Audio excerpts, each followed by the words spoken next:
মায়ের হত্যার বিচার চেয়ে আজ ফের লামডিং থানার দ্বারস্থ মাতৃহারা দুই কন্যা। প্রসঙ্গত গত 24 জানুয়ারির সকালে লামডিং গার্লস স্কুলের প্রাঙ্গণে আবর্জনার ওপর রহস্যজনক অবস্থায় এক মহিলার মৃতদেহ উদ্ধার হয়। সেই এলাকার বাসিন্দা 56 বছরের জয়িতা চক্রবর্তী ওরফে পম্পার মৃতদেহ দেখে পরিবার এবং আত্মীয়দের অভিযোগ যে জয়িতাকে হত্যা করা হয়েছে। ঘটনার প্রেক্ষিতে জয়িতার মেয়ে প্রিয়াঙ্কা মুখার্জি লামডিং থানায় একটি লিখিত অভিযোগ দায়ের করেন। অভিযোগের ভিত্তিতে সরেজমিন তদন্ত শুরু করে পুলিশ। তবে মৃত্যুর 17 দিন অতিক্রম হওয়ার পরও কেন পুলিশ কাউকে গ্রেফতার করতে পারেনি সে বিষয়ে জানতে লামডিং থানায় উপস্থিত হয়ে মাতৃহারা দুই কন্যা এবং স্বাভাবিকভাবে স্মার্ট পুলিশের তদন্ত প্রক্রিয়া এখন সাধারণ মানুষের নিরাপত্তা নিয়ে উঠছে প্রশ্ন। আপনাদের জানিয়ে রাখি, নিউজ লাইভ বাংলায় খবর সম্প্রচার করেছিল। আজ প্রায় 17 দিন হয়ে গেল, এখনো পর্যন্ত কিন্তু জয়িতা চক্রবর্তীর হত্যাকাণ্ডের কোনো তথ্য সামনে আসেনি এবং এ বিষয়ে আরো বিস্তারিত জানবো। আমাদের সঙ্গে এই মুহূর্তে লামডিং থেকে রয়েছেন আমাদের প্রতিনিধি ধীরাজ দে। ধীরাজ, যে হত্যাকাণ্ড সংঘটিত হয়ে গেছে লামডিং এর বুকে জয়িতা চক্রবর্তীর, সে জায়গায় দাঁড়িয়ে প্রশ্ন উঠছে, 17 দিন হয়ে গেছে, এখনো পর্যন্ত কোনো তথ্য সামনে আসেনি এবং যার জন্য তার দুই কন্যা পুলিশের দ্বারস্থ হচ্ছে বারবার। তোমার কাছ থেকে প্রথমে জানতে চাইবো, ময়নাতদন্তের রিপোর্ট কি সামনে এসেছে, কি জানাচ্ছে পুলিশ? নিশ্চয়ই রূপা, দেখো যে স্মার্ট পুলিশের যে প্রসঙ্গ, এই স্মার্ট পুলিশের যে স্মার্টনেস, সেটার উপর কিন্তু একটি প্রশ্নবোধক চিহ্ন লেগেছে বলা যেতে পারে। এবং যেই ঘটনা সংঘটিত হয়েছিল গত 24শে জানুয়ারি লামডিং এর যে গার্লস স্কুলের যে প্রাঙ্গণ থাকে একটা আবর্জনা, এবং সেই আবর্জনার উপরে পড়েছিল যে মৃতদেহ, এবং সেই দেহকে কেন্দ্র করে কিন্তু এক চাঞ্চল্যকর পরিস্থিতি সৃষ্টি সমগ্র লামডিং জুড়ে। এবং তোমাকে আরো কিছু জানিয়ে রাখি যে জয়িতা চক্রবর্তী, যার বয়স 56 বছর, এবং সেই মহিলার যে মৃত্যু, সেই মৃত্যুকে কিন্তু কোনোভাবেই কিন্তু স্বাভাবিকভাবে মেনে নিতে পারছে না অঞ্চলবাসী বা পরিবারের সদস্যরা। তবে এই ঘটনার পরিপ্রেক্ষিতে কিন্তু লামডিং থানায় একটি যে লিখিত অভিযোগ দায়ের করেছেন জয়িতা চক্রবর্তীর পরিবারের সদস্যরা, এবং এর পরিপ্রেক্ষিতে কিন্তু পুলিশ সেই মৃতদেহকে যে ময়নাতদন্তের জন্য পাঠানো হয়েছে। এবং সেই সময় সেদিন কিন্তু ঘটনাস্থলে লামডিং পুলিশ এবং লামডিং সহ-জেলার যিনি ডিএসপি এবং আরো একজন ব্যক্তি যিনি দণ্ডাধীশ, যে কার্যকরী দণ্ডাধীশ, উনি কিন্তু উপস্থিত ছিল এবং সম্পূর্ণ ঘটনাটাকে ওনারা পুঙ্খানুপুঙ্খভাবে তদন্ত করেছে। তবে এর পরিপ্রেক্ষিতে আজ প্রায় 17 দিন সম্পূর্ণ হওয়ার পরও কিন্তু আজ পর্যন্ত কিন্তু যে পোস্টমর্টম রিপোর্ট, সেই পোস্টমর্টম রিপোর্ট কিন্তু পরিবারের সদস্যরা পায়নি বলে অভিযোগ করেছে। এখানে প্রশ্ন ধীরাজ, এখনো পর্যন্ত 17 দিন হয়ে গেল, এখনো পর্যন্ত কি পুলিশ ময়নাতদন্তের রিপোর্ট পায়নি? সে জায়গায় কিন্তু একাধিক প্রশ্ন উঠছে, কি লুকোনোর চেষ্টা করছে পুলিশ সম্পূর্ণ বিষয়টি, ধামাচাপা দেওয়ার চেষ্টা করছে, না এর পেছনে অন্য কোনো কারণ রয়েছে? নিশ্চয়ই এই বিষয়ে আমরা পরে পুলিশের কথা বলছি, এবং পুলিশের সাথে কথা বলার পর যেটা জানতে পেরেছি যে ইতিমধ্যে পুলিশ কিন্তু শুধুমাত্র 4 জন ব্যক্তিকে এই সংক্রান্ত জিজ্ঞাসাবাদ করার জন্য লামডিং থানায় রেখেছিল। এবং এদের মধ্যে যিনি জয়িতা চক্রবর্তীর যে ভাই রঞ্জিত চক্রবর্তী, ওনাকে ক্ষমা করবে, জয় চক্রবর্তী ওনাকে, এবং ওনার দুই কন্যা প্রিয়াঙ্কা মুখার্জি এবং অনুষা চক্রবর্তী। পাশাপাশি প্রিয়াঙ্কার যে স্বামী রাজা মুখার্জি, ওনাকেও কিন্তু লামডিং থানায় জিজ্ঞাসাবাদ করার জন্য উনি এনেছে। তবে আজ পর্যন্ত কিন্তু কাউকে আটক করতে সক্ষম হয়নি।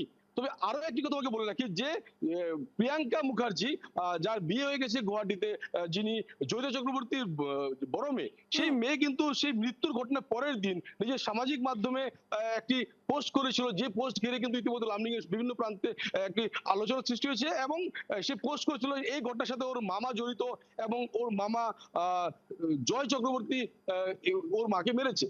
এবং গতকালও এই ঘটনার পরিপ্রেক্ষিতে আমরা পুলিশের সাথে কথা বলেছি, এবং আজ ফের কিন্তু দেখা গেছে যে পুলিশের কথা বলে জানতে পেরেছি যে জয় চক্রবর্তীকে কিন্তু পুলিশ প্রায় দিনই কিন্তু লামডিং থানায় ডাকে এবং জিজ্ঞাসাবাদ করে, আবার ফের ছেড়ে দেওয়া হয়। এই ধরনের একটা প্রক্রিয়া চলছে।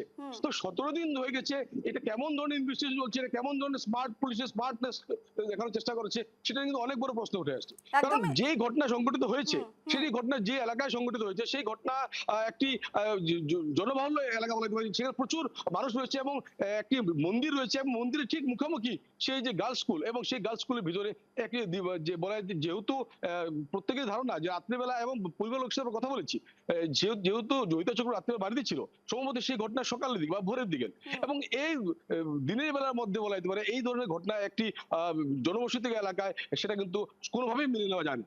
রূপা, তুমি যেমনটা জানালে ধীরাজ, তার বড় মেয়ে পোস্ট করেছিল সোশ্যাল মিডিয়ায়, প্রিয়াঙ্কা মুখার্জি, যে তার মামা এই ঘটনার সঙ্গে জড়িত। একেবারে বিস্ফোরক অভিযোগ তিনি একেবারে সোশ্যাল মিডিয়ায় তুলে ধরেন। তারপর পুলিশ পুলিশের ইনভেস্টিগেশন 17 দিন হয়ে গেছে, ময়নাতদন্তের রিপোর্ট পায়নি, কোথাও না কোথাও কিন্তু একটা রহস্যের গন্ধ পাওয়া যাচ্ছে ধীরাজ। এবং পাশাপাশি তুমি যেমনটাই জানালে এবং আমরা যেমনটাই জেনেছি পুরো ঘটনার বিষয়ে, সে জায়গায় দাঁড়িয়ে এটি যে স্বাভাবিক মৃত্যু নয় সেটা কিন্তু আর বলার অপেক্ষা রাখে না। স্থানীয়রা এই গোটা ঘটনার বিষয়ে কি বলছে?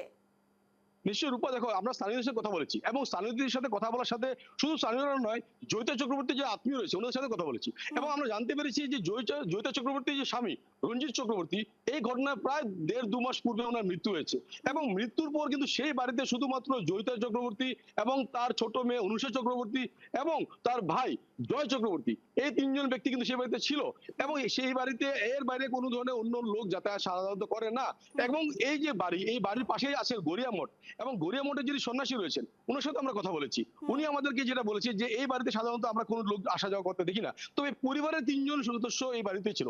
এরপর আরো একটি কথা আমাকে বলি, যেদিন আমরা কিন্তু জানতে পেরেছি এবং পরিবারের লোকেরাও কিন্তু সেটা বলেছে স্পষ্টভাবে যে এই যে মৃতদেহটা সেখানে পাওয়া গেছে এবং এর পরে কিন্তু দেখা গেছে বাড়ির ভেতরে কিন্তু রক্তর বেশ কয়েকটা ফোঁটা পাওয়া গেছিল এবং এত কিছু হওয়ার পর এই ঘটনাটাকে কোনো মতেই কিন্তু যে আত্মহত্যা সেটা বলা যায় না। এবং আরো একটা কথা আমরা জানি রাখি, যেহেতু পুলিশ যে এই যে একটি যে কেস রেজিস্টার করেছে সেই কেসটির নাম্বার হলো 17/26 এবং যে ধারা লাগানো হয়েছে, যে ভারতীয় ন্যায় সংহিতা যে ধারা লাগানো হয়েছে 103/1 এবং সেই ধারা অনুযায়ী কিন্তু সেটা যেটা বলা হয়েছে যে হত্যা যে করেছে তার মৃত্যু এবং অথবা যাবজ্জীবন কারাদণ্ডর সেখানে ধারা লাগানো হয়েছে। একদমই ধীরাজ, আরো একটা বিষয় তোমাকে এই মুহূর্তে আমার জিজ্ঞেস করব যে এই মৃত্যুর এই হত্যাকাণ্ডের পরে, আমি হত্যাকাণ্ডই বলবো কারণ এটি কোনো স্বাভাবিক মৃত্যু নয়, ইতিমধ্যে সকলেই জেনেই গেছে এবং যে ধারাগুলোর বিষয়ে তুমি বললে অর্থাৎ একটি কথা স্পষ্ট, এটি একটি হত্যাকাণ্ড। সে জায়গায় দাঁড়িয়ে একটি ভিডিও